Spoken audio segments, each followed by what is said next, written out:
Hey, this episode of The Art Biz is for you if you write along with your art or if you want to become a better writer. I've been wanting to have an artist on the show for a long time to talk about how they use Substack. And Anne Balaam Miller has agreed to do that. In this interview, we talk about how Anne approaches Substack, what her publishing schedule is like, and how she's beginning to monetize Substack. What was most interesting for me to discover during the course of our conversation was how integral her writing is with her art practice. It's very interesting. After our interview, Anne emailed me. She wanted to clarify something. She wrote, "When I write a Substack post, it's because I've already outlined it, researched it, and taught it for the last 20 years or so. And I have extensive files, both explanatory and drawn images to pull from." So she's not starting from scratch. This sharing of knowledge is key to how Anne works. Please enjoy this conversation with her. Hi, Anne. Welcome to the Art Biz. Thank you so much, Alyson. It's a pleasure. Glad that you're here. So before we start in on our topic, give us a little background about your journey as an artist to this point. Well, I have just had my finger in everything, but I have loved art since the very finger painting when I was 3 and going through school as an artist and then, getting my degrees in art and teaching a little bit after that, then getting into graphic design. And it's always been a career move for me just to be there and doing it. Um, I've had a great deal of interest in music, and I was a drummer for a little while in the '60s. So that the idea of the beat and the lyrics and the grid echoes in my work. So That's you can't escape your loves. That is fascinating. I love that. Well, because this is the art biz, I want to ask you, because you have your hands in so much, what your current income streams are and the rough percentage of each. Right. Artists always worry about their income streams. And, if you are painting, you're not selling, you're painting. So you have to think about who will receive your art and pay for it. Um, I have sold things through my studio uh, for got 60 years, I suppose now. But, to compensate for downtimes in selling, I worked, with graphic design and teaching and doing all kinds of practical things for people that involve art. And, um, even when I was in high school, I was chosen to do the posters because I was the one who could get it on the page without scrunching it up at the I edge. love it. So, it's just if you have an eye for it, then your art goes into just about everything. But as far as income streams, I find that teaching is a wonderful way to keep learning and also to bring in some money uh and then advertising as a designer, illustrator, fine artist, cartoonist, even editing and proofing and all those kinds of things that are in typography and book arts. There are jobs everywhere that people need doing. And so if you advertise well and broadly, then you can do that and keep it together until you're ready to specialize. So just to be clear, if I go to your website, it looks like you're a calligrapher, but you're telling Yes. me that you do all of these other things and that you even advertise these other things.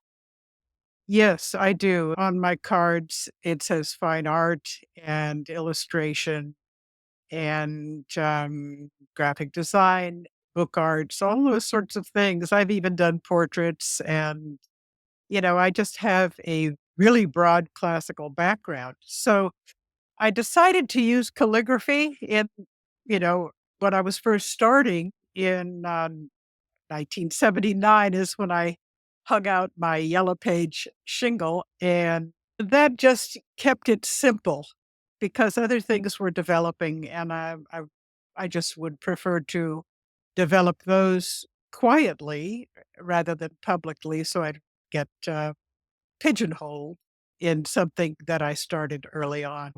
Okay. Okay. So you do all of those things. You advertise for all of those things and you teach. What percentage of your income would you say teaching is?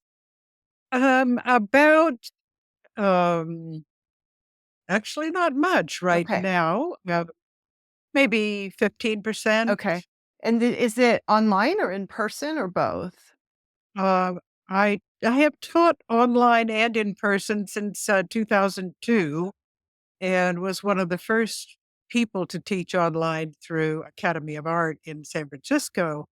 But I have developed, many workshops for San Francisco Center for the Book, 15 different aspects of calligraphy and letter form and mark making that can be used in book arts. So those things I did and enjoyed very much, and they form the basis of some of my teaching modules. So I was just gathering and fine tuning different aspects, which make up together the whole picture of what you can do, which I like to offer to the students. Gosh. And Okay, so I'm just curious, do you do these this is kind of going off our topic, so I don't want to spend too long on it or very long at all, but do you just take those jobs as they come in or how are you I'm trying to figure out how your time is structured when you're juggling so many hats. it's I am I'm at ease with all the different aspects, and I can do them daily, one right after the other. It's really kind of funny, but it's just like the alternator that swings around. You can allot the time and do it, but I just, as long as I'm dealing with an aspect of art and making something, then it makes me pretty happy. That's awesome. I love it. Okay, so you started a Substack about a year ago. Tell us about it, what it consists of, the frequency of it, just the basics. I think what I am using Substack for personally for my future is to help me write chapters to the books that I'm working on. One is definitely going to be designing with the Nordic roots, which I do teach. And another one is designing for calligraphers, and that is explaining the nuts and bolts of design. You could always have another book on that. It's needed. And then the other things would be to talk about tools and uh, methods. So those are my plans, and we'll see what happens.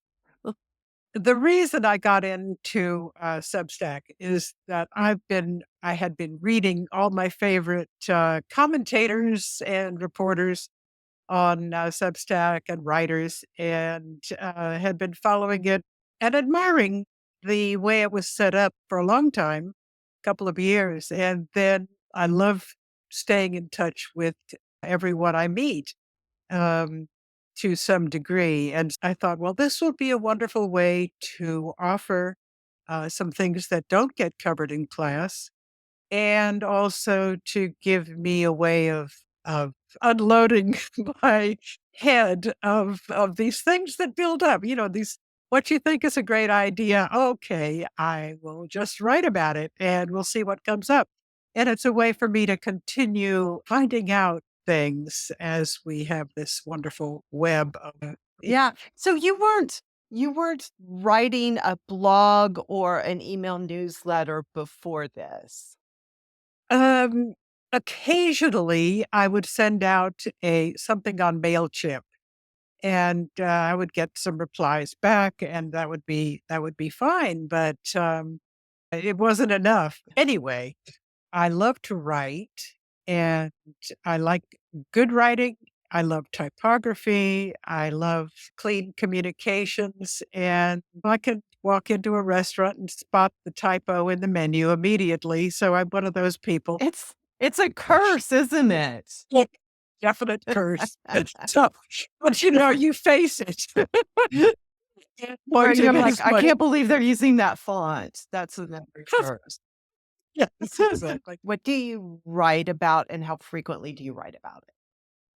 I write every week. I send out a newsletter every week from Substack, and it is evolving. I touch on a variety of subjects. It's just basically my thoughts on the process of art.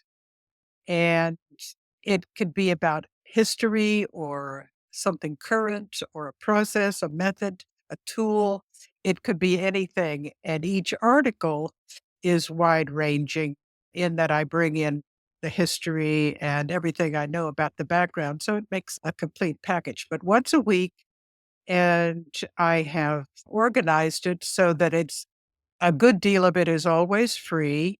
And I'm also growing it in a direction where I can teach online through it to paid subscribers. I especially want to reach out to educators who are in the art field or book arts or any field really who can use some knowledge in this area uh, rather than buying a book, picking up and reading it. They could just get the Substack. And I find people do read it thoroughly, and I get a lot of feedback. So that's what I'm angling at, is to have a decent way of uh, communicating complex and lighthearted thoughts. Hey, Alyson, just popping in to say, I've got lots of free stuff for you and low priced things that can help you with your art biz. We have more extensive things too,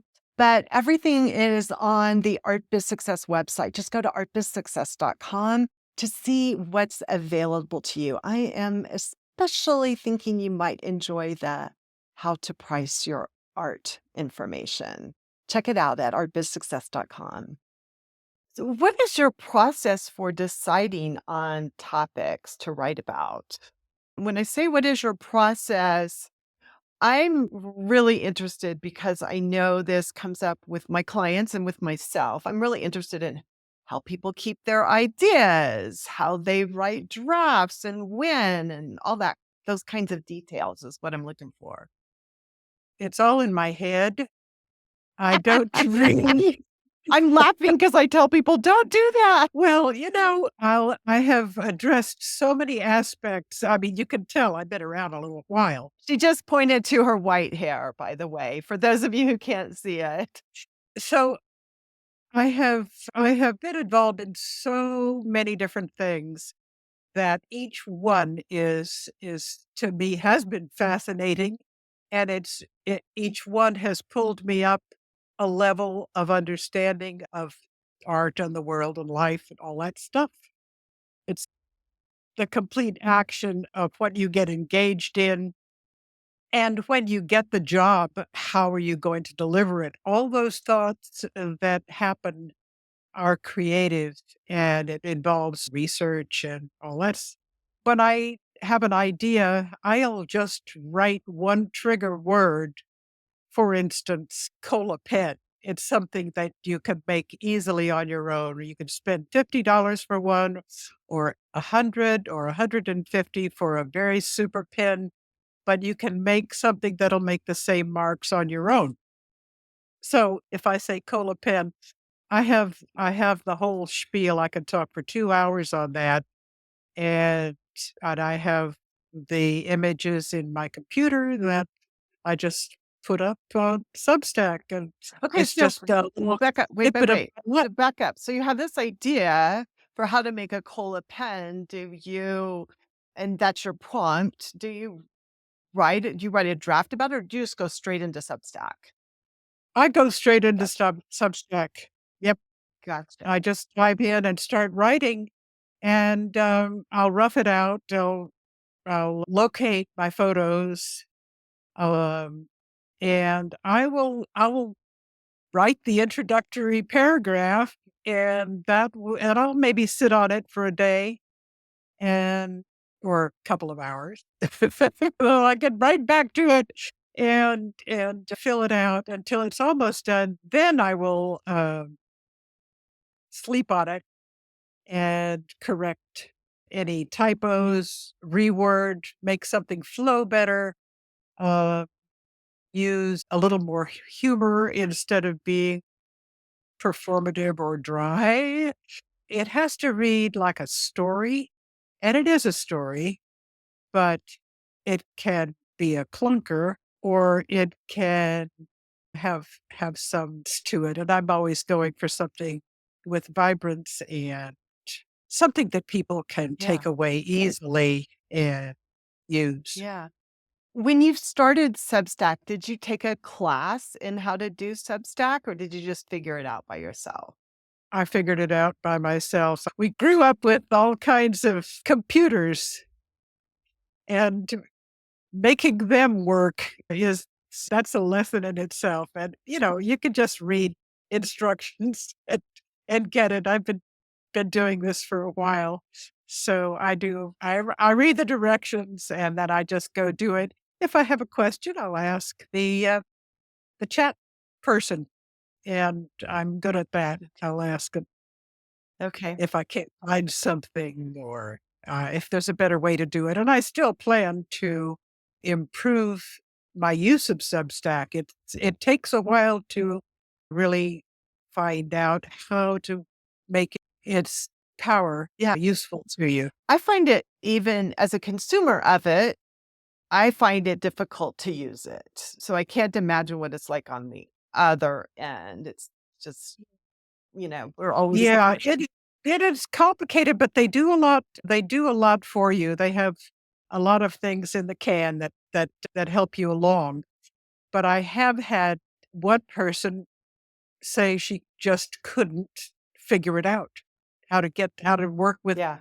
the phone app. So I tried to get exact verbiage from the people who are having a problem and feed that back to Yeah. Substack so that it will work better. The whole thing is just we're trying to make everything work Right. better, and that's why we show up.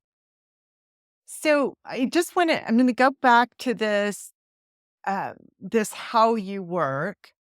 It sounds to me like you just work on whatever enters your head, like this, like it, you have a certain day that you write. Is that correct? Yes, my weekly Substack is due on Monday, so I will rough it out during the week and probably Saturday morning finish it and then Sunday send it out. Generally, that's what happens. Sometimes I miss my deadline by a day or so. It doesn't bother me too much. You said you have a Monday thing, but you send it on Sunday. Does that mean that you schedule it on Sunday to be sent on Monday? Oh, no, I actually, when I punch send, I Gotcha. send it. I don't wait. Uh, I just when I'm ready, I send it. Gotcha. So it's not just you sitting down and writing it, it's you writing it over the course of the week. So it sounds like after you write one, the next idea bubbles up and you start on the next one. I have 3 or 4 in mind as I go. I keep a schedule of what I wanna do in OneNote Oh, or yeah. OneNote. Hmm. list a list of just an informal scheduling of things that I'm working on, and there's a lot of them. So, the Substack is one, and I just enjoy making a presentation. I always have, ever since high school, I used to give talks gladly. Yeah. So, it's just one of those things. Because you didn't mention this when we were talking about the process. You didn't mention OneNote, that's where you keep ideas. What other ideas do you keep in OneNote? Oh, um, well, there's a section for all my clients, and I do have a stable of clients that I work with for decades. I have all of those in one area. I have family in another area. I have my Substack notes. I have PR notes. Do you have anything about your creative work in there? Oh, yes. I have a separate painting studio that I visit um, as much as possible, and getting some things in place keeps me away from that studio. But I have, sometimes spend 4 days there painting on things and doing commissions as well. But uh, I have a long list of paintings that I'm working on that I need to change in terms of color or adding things. But and the paintings that I plan to do, those are listed, and areas that I want to address that I haven't yet, those are there too.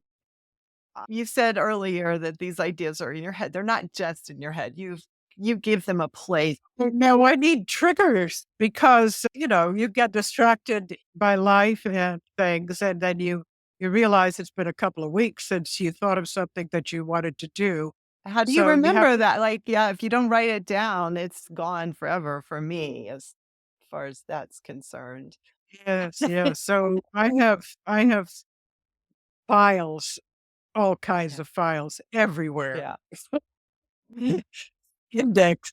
So you mentioned that you are going to a paid model. You've been writing this weekly for about a year and presumably to build up an audience and then switch over. Do we talk about Substack in terms of subscriber numbers? I have over 2,000, and that's built up over years of database building. And I always thought I was very bad at database building, but apparently I've got some. Yeah. Apparently. Did you pull them in from a different platform? From my Got it. MailChimp and also from my teaching files, students, former students, and all my clients, and Okay. that's everybody I know. Okay. So, and also from Facebook, Instagram, and that sort of thing, and LinkedIn. I guess there's part of it's free and part of it's paid. How do you decide what's free and what's paid? Or will it all be paid in the future? It will never all be Okay. paid because I really believe in free education for people who want it and to enjoy it. The paid part, see, once I write something, it's gone and I feel like sharing it. But when I interact, that is a different thing. And that is a teaching model and therefore needs to be paid. So the paying it's obviously voluntary, but if you want to reply to me, or I should say, reply with a question and you want an answer or an illustration or some kind of interaction, even if it's like I'll draw something for you as an example, or critique something that you have made, that would be on a paid subscription. And Substack has tiers of involvement. I will be announcing a paid level in about a month, a little while anyway. And that it will be a discount of what I'm already asking. And people are subscribing as paid subscribers at the moment and getting the full archive. If you subscribe free, you get 2 months of archives, but if you want to go back the full year, you have to pay for that to have permanent access to all of the episodes. So I figured that out, Hang on and just then one I second. You said episodes. well, my post, Your blog post. post. Okay. Okay. So were you starting with one tier and looking at other tiers in the Yes, I'm still working on organizing through Substack everything that I can do with it. And if I can offer something different, for instance, like sending out a pamphlet or something like that in the mail, that would be on one tier. Just things that people would like to have.